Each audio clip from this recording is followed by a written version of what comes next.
Pessoal, então estamos iniciando a sessão 2.1 da disciplina Modelagem de Dados e o tema de hoje é modelo de banco de dados. O primeiro ponto que é comentado é que uma das fases mais cruciais, mais difíceis no desenvolvimento de software é justamente a elaboração de um projeto de banco de dados. Por quê, né?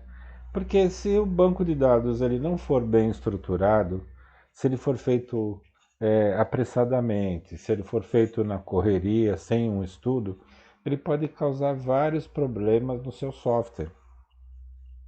Desempenho baixo, consultas complicadas, difíceis para se montar uma lógica.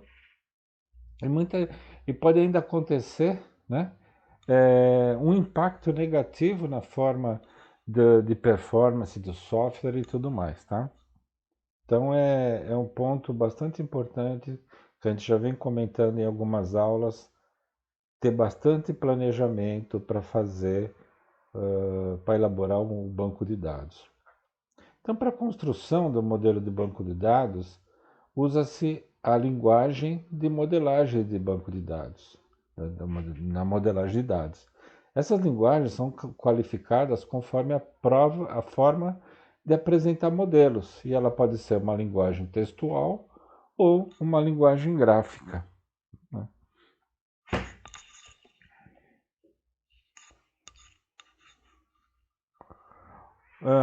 Um modelo de dados ele é uma reprodução gráfica de estrutura de dados da situação real. Então ele tem que representar graficamente aquilo que realmente vai acontecer, né? Ele tem como finalidade auxiliar na compreensão das situações reais. Ele também vai representar as estruturas das tabelas, os dados e os relacionamentos, né?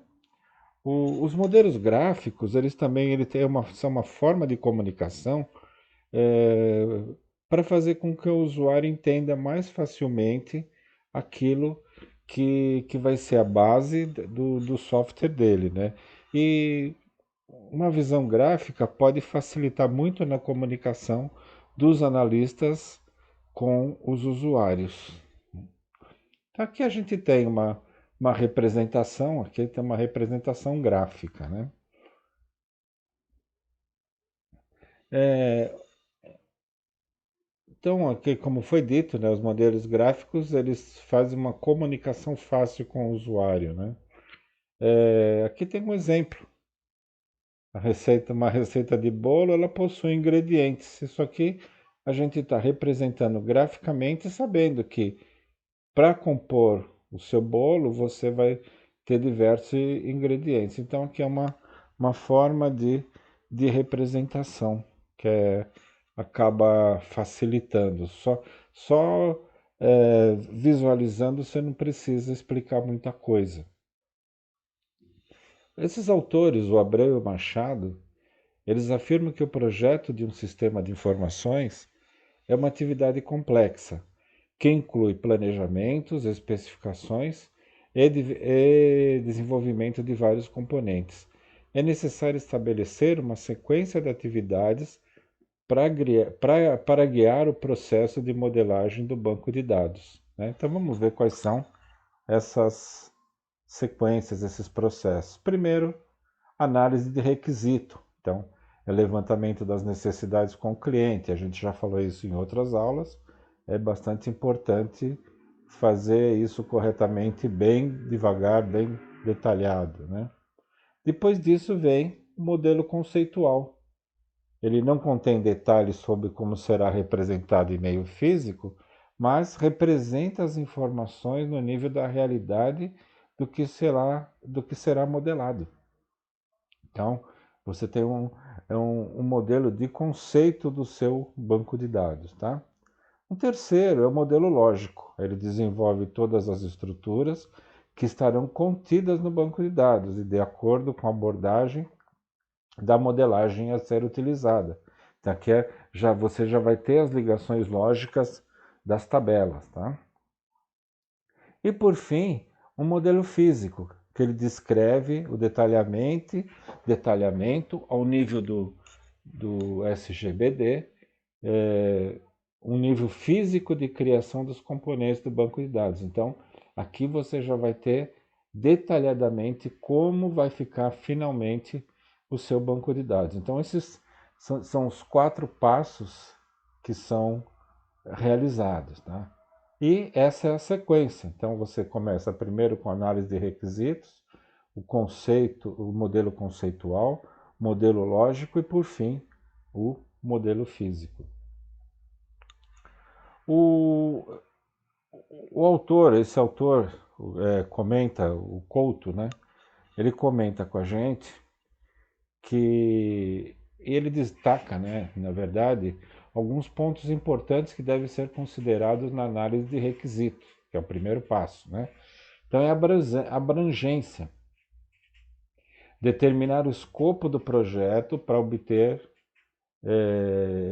para poder determinar o que será realizado e qual processo terá a necessidade de ser observado na empresa para realizar a modelagem do banco de dados. Então, aqui né, a definição está bem clara, né? Quer dizer, você vai pegar a abrangência do seu projeto, como eu falei também em algumas aulas, a gente tem que ter muito cuidado para ver qual será a abrangência, para ver se não tá, o usuário não está querendo muita coisa que né, não faz muito sentido, então faz toda uma parte da gente questionar essa abrangência, mas depois de definida, é a partir daí que a gente vai seguir, né?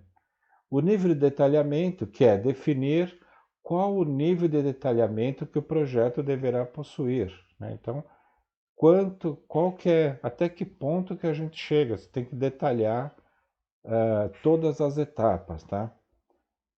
Outro, tempo para a produção do modelo. É necessário estabelecer um tempo para realizar a modelagem. Nessa fase, muitos problemas podem ser encontrados e rapidamente solucionados. Então, não adianta o cliente querer te forçar a fazer determinada coisa que não tem tempo hábil. Você precisa de um tempo, de repente você já com a sua experiência, você vai falar, olha, eu preciso de 2 meses para fazer esse desenho desse modelo. E não adianta, terminou a primeira semana, o cliente já está pronto o modelo. Muitas vezes é que se você deu o prazo de 2 meses, é que você precisa daquilo, né? E isso precisa ser muito bem negociado. E o outro são os recursos disponíveis. Então, estabelecer a quantidade da mão de obra para desenvolver o software solicitado. Então, quer dizer, esse é bastante importante, porque você, de repente você tem inúmeros programas, inúmeras tabelas para serem criados e você está sozinho nesse projeto, então você precisa mostrar a quantidade de pessoas que vão estar envolvidas e muitas vezes até a quantidade de pessoas usuários que vão te ajudar a desenvolver todo esse projeto, né?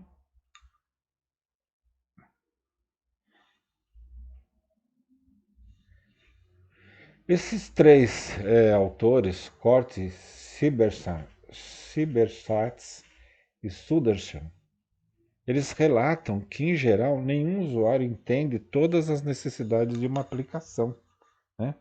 E muitas vezes o analista de sistemas precisa interagir com os usuários para que possa identificar, criar regras, pois é nessa parte que, se não for bem executado, você pode correr o risco de carregar informações incorretas na sua modelagem.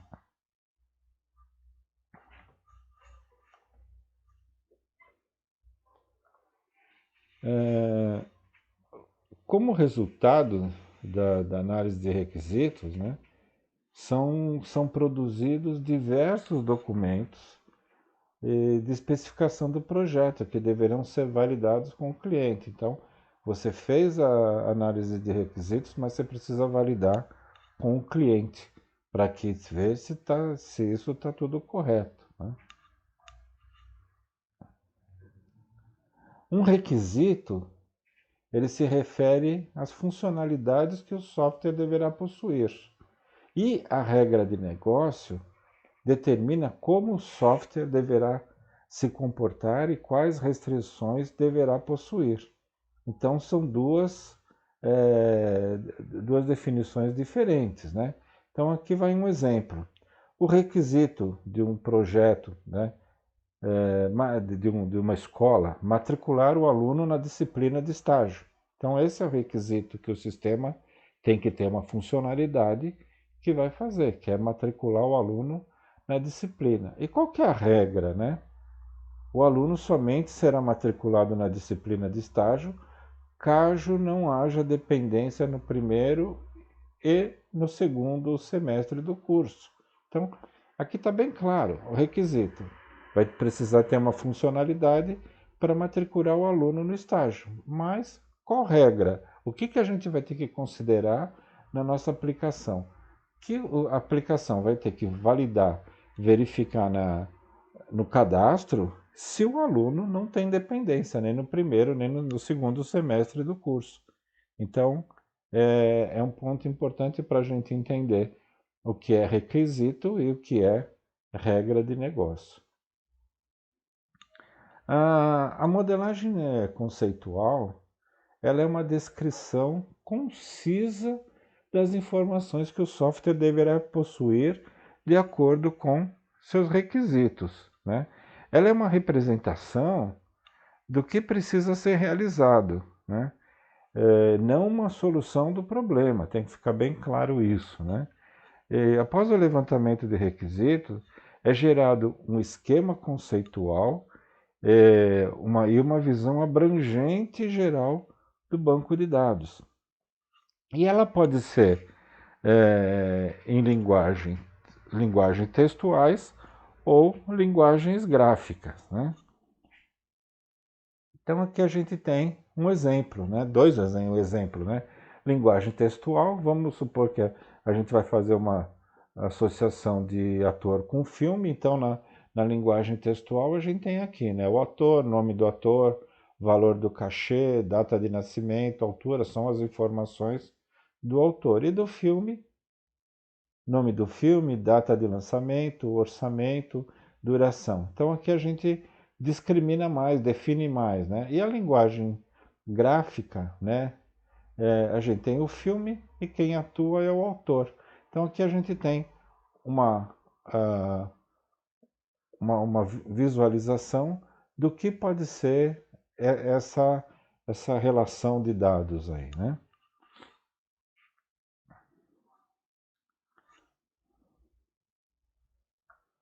É,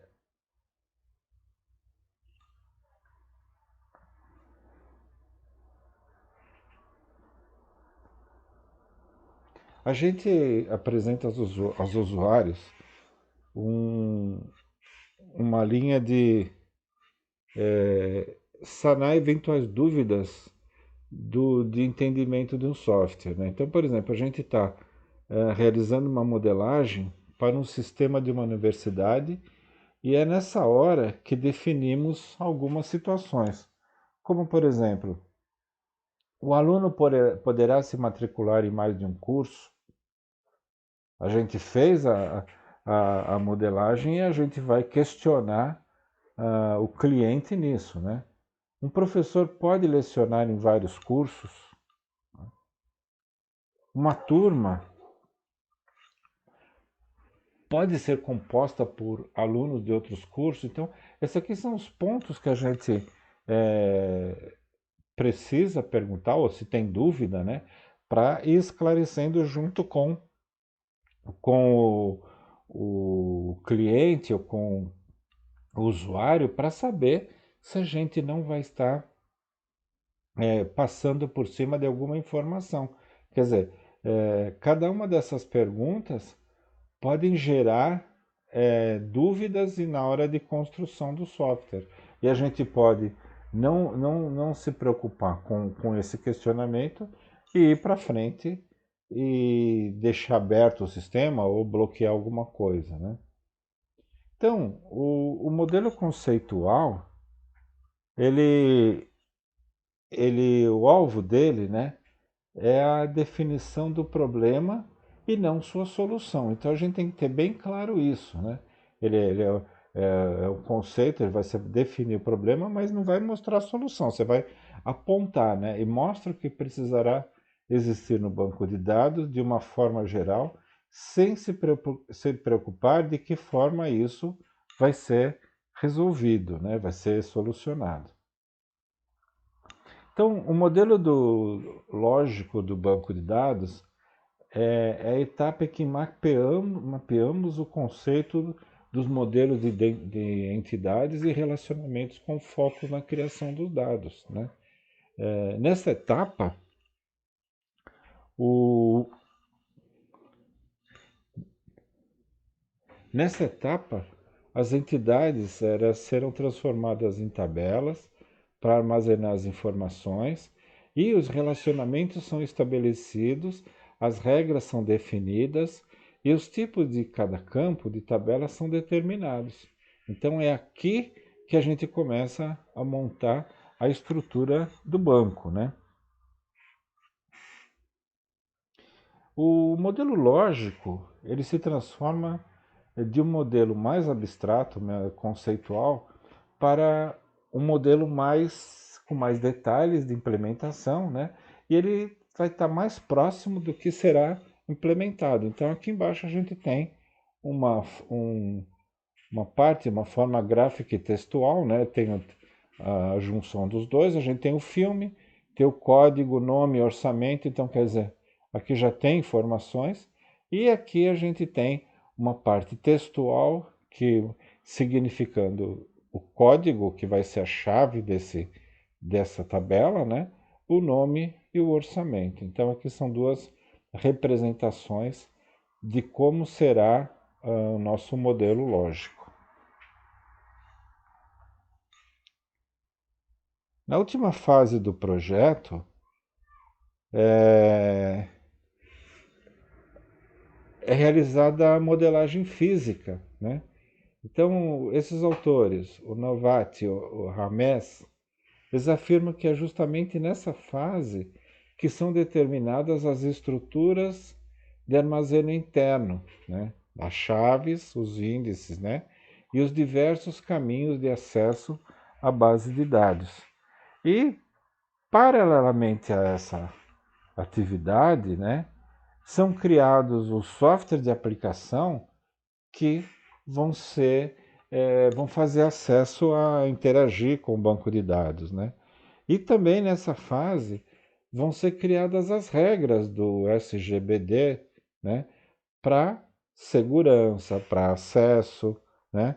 E também as políticas de backup. A partir do momento que a gente começa a gerar o banco de dados físico, a gente começa a definir as políticas de backup que já foi, a gente já conversou isso nas aulas anteriores.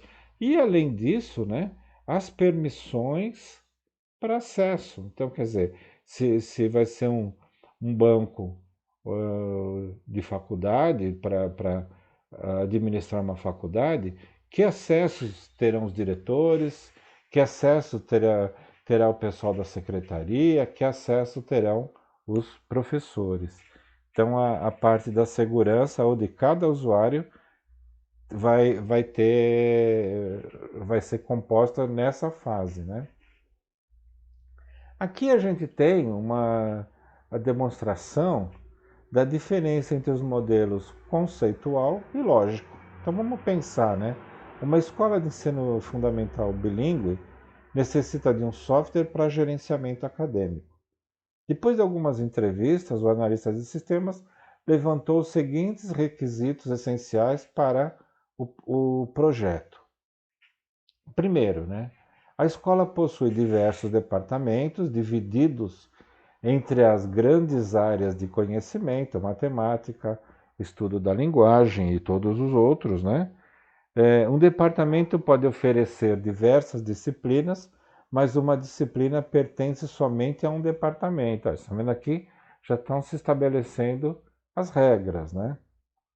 Um aluno somente pode estar matriculado em um único curso, mais uma regra, né? Uma mesma disciplina pode constar no currículo de diversos cursos. Então, são as partes que têm que ser consideradas, né? Todo professor pertence a um departamento e poderá lecionar em diversas disciplinas. Então, você vê que são os requisitos que o analista levantou. Então, o analista de sistemas ele também fez um levantamento sobre quais informações são essenciais e que deverão estar armazenadas das entidades, gerando os atributos, né? Então, quais são os atributos? Professores, o que a gente vai ter? Código, nome, formação, endereço, telefone. Qual outro atributo? Curso, o que ele vai ter? Um código, um nome, uma sigla. Que mais que ele tem? Disciplinas, ele vai ter um código, denominação, sigla, ementa é tudo o que é composto a um curso. Departamentos, código e denominação. Aluno, matrícula, nome, endereço, telefone, filiação, data de nascimento. Então, são algumas informações é, que esses atributos que vão ser armazenados nessas entidades, né? Então, um primeiro modelo lógico que foi desenhado, a gente tem aqui o aluno cursa o curso, que pertence a uma disciplina, que possui um departamento, a disciplina, quem leciona é o professor pertence a um departamento. Então aqui a gente tem um modelo lógico de da estrutura desse software ou do banco que vai ser gerado, tá? E o modelo lógico ligado no SGBD, então a gente tem aqui uma tabela de aluno com seus atributos, uma tabela de curso com seus atributos, uma tabela de currículo com seus atributos, uma tabela de disciplina com seus atributos, aí vai. E aí a gente tem a ligação entre as tabelas, né? Voltado ao levantamento que foi feito. Tá? Então aqui é um modelo, é uma forma aqui para representar aquilo que a gente vai fazer o levantamento, tá? Aqui a gente tem um exemplo de um comando SQL para criar, por exemplo, uma tabela de departamento. Então ela tem aqui o código, o nome do campo, né? Que ele é um inteiro, que ele é uma chave primária, não pode ser nulo, e tem depois o departamento, o campo departamento, que é uma variável de caracteres com 150 caracteres. Então, essa aqui é uma forma de criar, é um comando de SQL para criar. Aí vocês vão falar para mim assim, puxa, mas eu gostaria muito de aprender SQL, de treinar SQL, né? Então, a gente tem aqui primeiro, tem essa bibliografia, né? Ou, na verdade, é um vídeo, né? Falando do SQL, trazendo informações do SQL. Então, é interessante vocês acessarem. Quem não conhece, nunca viu SQL, vai ter algumas informações, né? Para começar um estudo ligado a uma linguagem, comandos ligados à linguagem SQL. A SQL é uma linguagem que faz acesso ao banco de dados, tá? Então a gente viu aqui atrás, ele está criando uma tabela, né?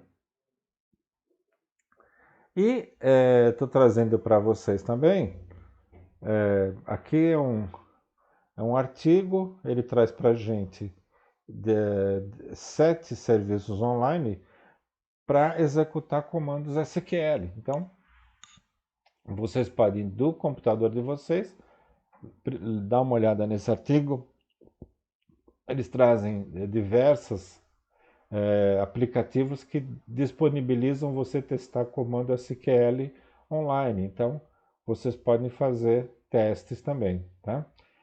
Aquilo que eu venho dizendo na aula para vocês, é muito importante o profissional de TI ser autodidata. Então, vocês precisam começar a fazer pesquisas, tentar o aprendizado com essas dicas que são dadas pela internet, tá bom? E claro, eu fico à disposição para tirar dúvidas, né?